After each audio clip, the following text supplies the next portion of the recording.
hope it isn't too dark yet. The sun is fading fast right behind me, which is usually the light that I use to record. That being said, if this part of the video is a little bit dark, we're actually going to move to the carpet so I can review these lightsabers in better detail. But I did want to do the introduction face-to-face partly because I want to show off my child sweatshirt that I think is so cute.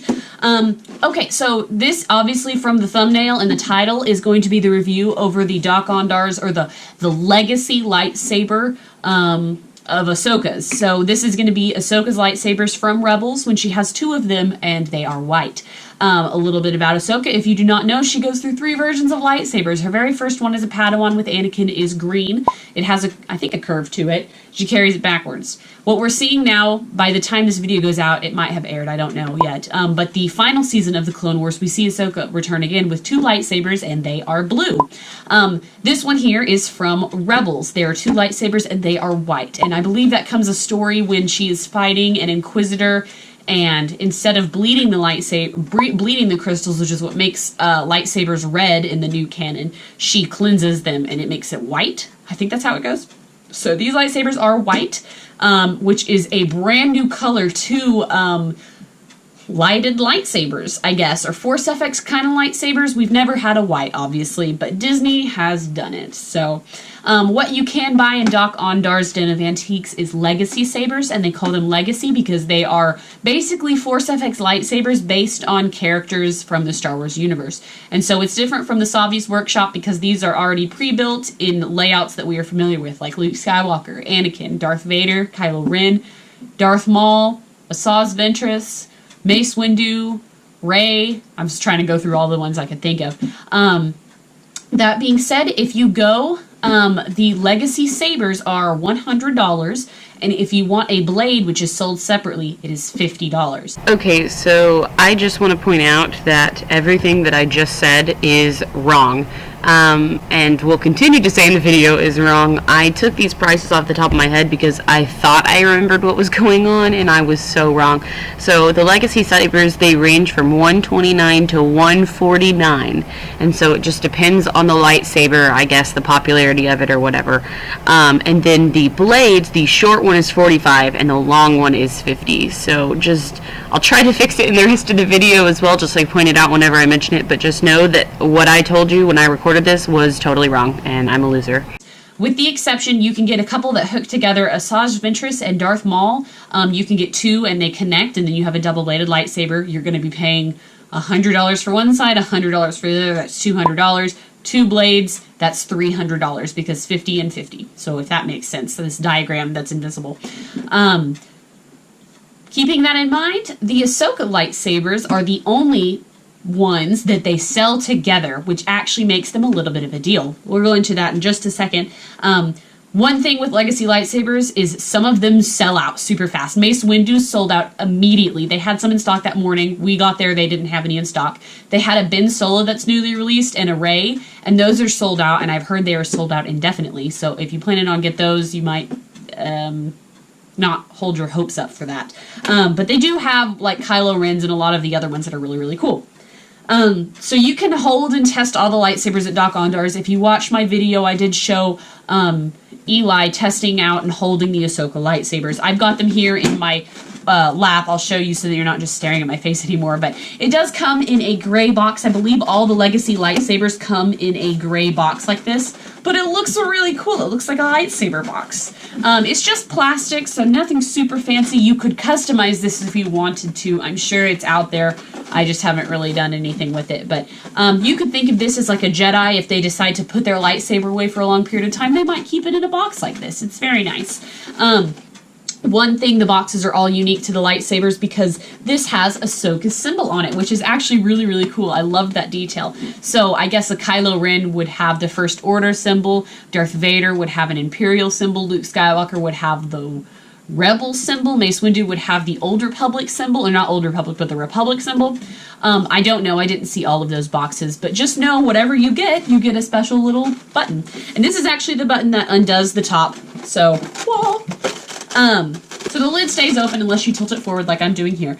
And you can see both lightsabers inside. That is how they're housed. My husband has put his Star Wars Disney pins on the sides just to display them, which I thought was a good look. Now, each lightsaber is actually, or each case is going to come with like a velvet insert that makes it look a little bit nicer. Mine is actually tucked in underneath this plastic piece. We found that it prevented it was just kind of like, they're a little bit messy to deal with. They slip and slide on this smooth plastic, and so we went ahead and just took it off and put it underneath the plastic so we don't lose it. But it was keeping the box from closing, so we went ahead and took it off. And I think that it actually still looks good with just the plastic. But if you want to go for a really like luxurious look, I'd keep the velvet on. Anyways, so basically these are the lightsabers. There's not much I can show you. Not much else I can show you with this. So let's go ahead and move down to the carpet, and I will do a full review. Alright, so here we are with Ahsoka's lightsabers from Rebels. I mentioned earlier in the video that we kind of got a deal on these the way that they do them, because these are the only legacy lightsabers right now that are meant to be, you can buy both of them, and you can only buy both of them. You can't buy one or the other like you can Darth Maul or Asajj Ventress. And that, I think, is mostly because obviously these do not connect. But the character's lightsaber, they have to be both of them to get like what it actually was. Like Darth Maul and Asajj Ventress both actually had their lightsabers only ignited from one end. And then at one point, you know, obviously when Obi-Wan slices Darth Maul's lightsaber in half, he's still fighting with just one. And so that's kind of why I guess you can buy them separately, if that makes sense. With this, though, this was...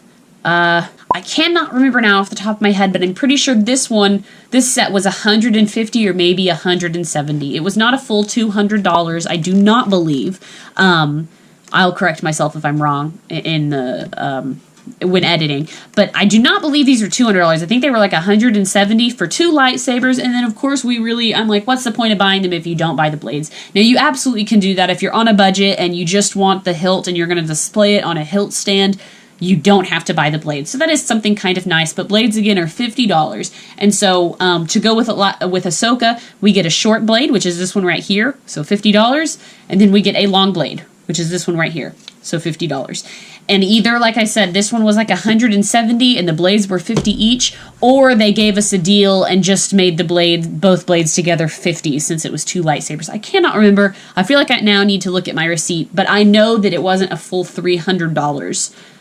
Like if you were to buy two Darth Maul and two Asajj Ventress. So it still was up there, especially after tax. But anyways, yeah, so let's go ahead and take these out. If you don't know, Ahsoka's blades are actually uneven. One is larger than the other, and one blade is longer than the other.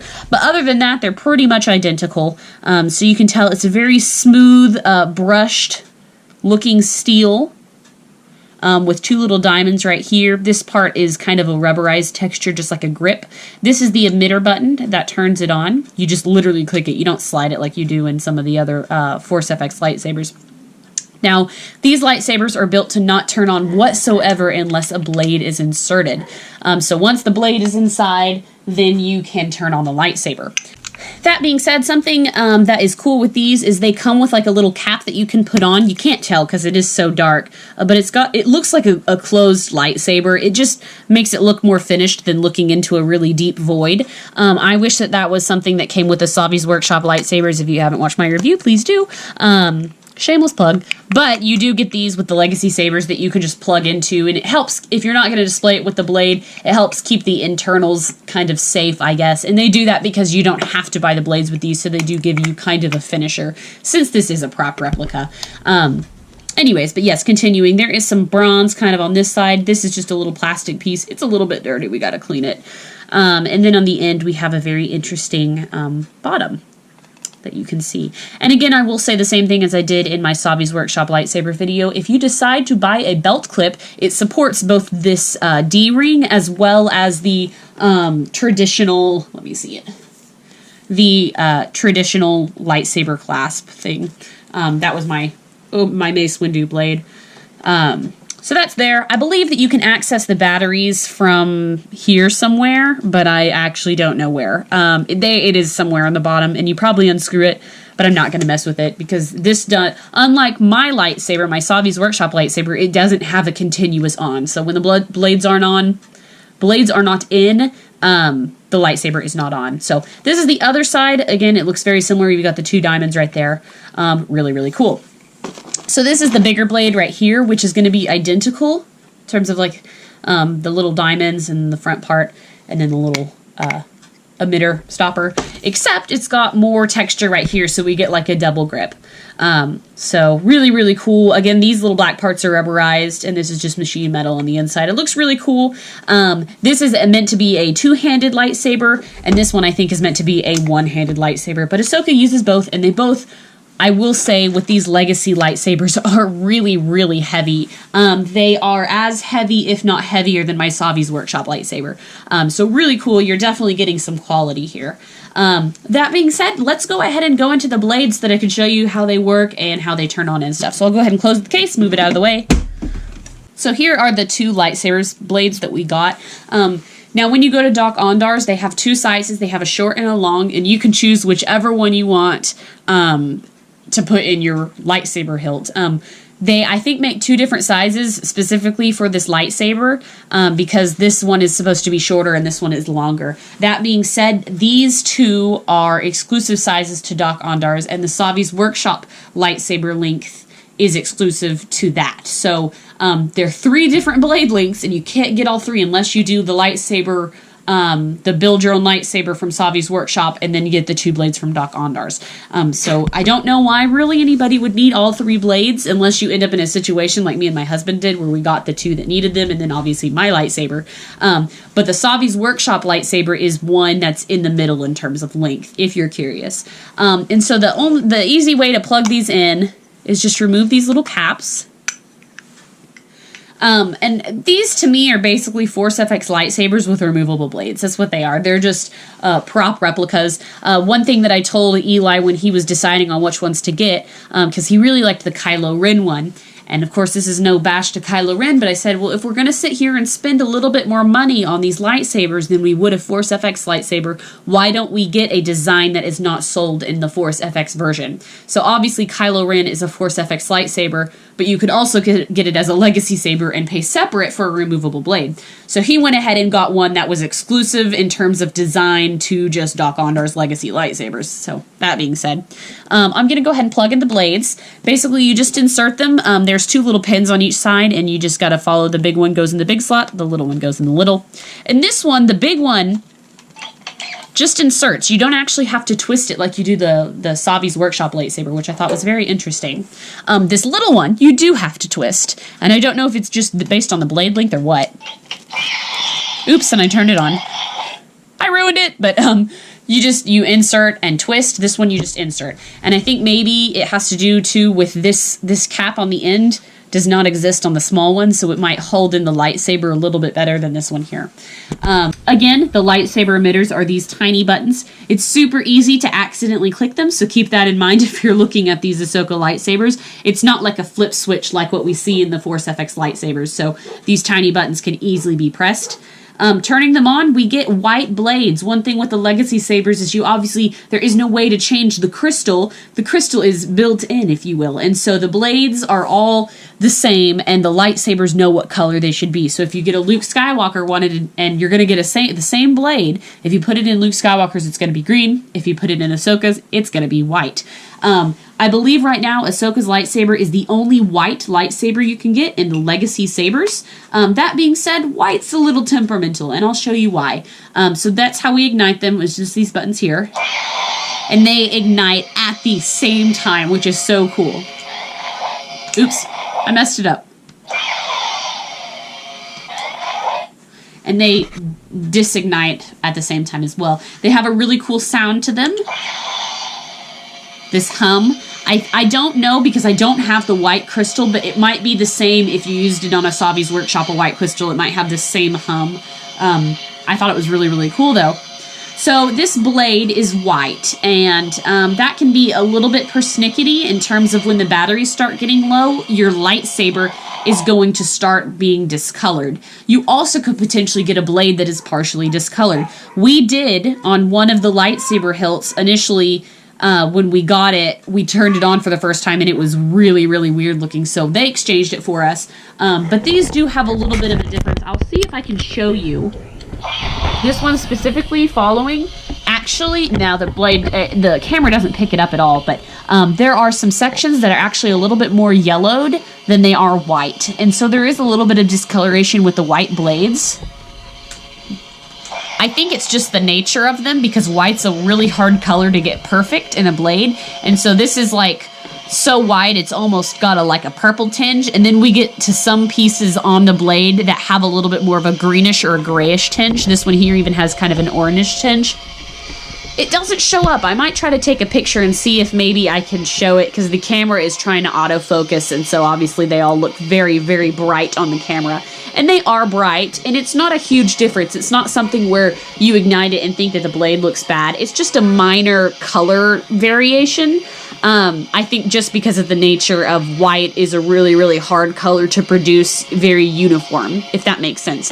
These are all my theories, but I'm just saying that based on what I see on these lightsaber blades. So that is something to think about if you decide to get the Ahsoka lightsabers with the blades, that if you're a perfectionist and don't like any sort of if you like uniformity in the blades, that might be something that is a total turnoff. These ones are for you. Again, these are going to be lightsabers that we have displayed turned off. So we're not really going to see the white very much, but it's nice to know that they work and you can use them. So as I'm thinking, when the batteries start to get lower, I think that the color is going to dim. And so these ones still seem to be going strong in terms of batteries. So I'm not going to worry about changing them until they run out more than likely. But that's basically these lightsabers. I think that they're really cool. I think my husband made a great choice with these.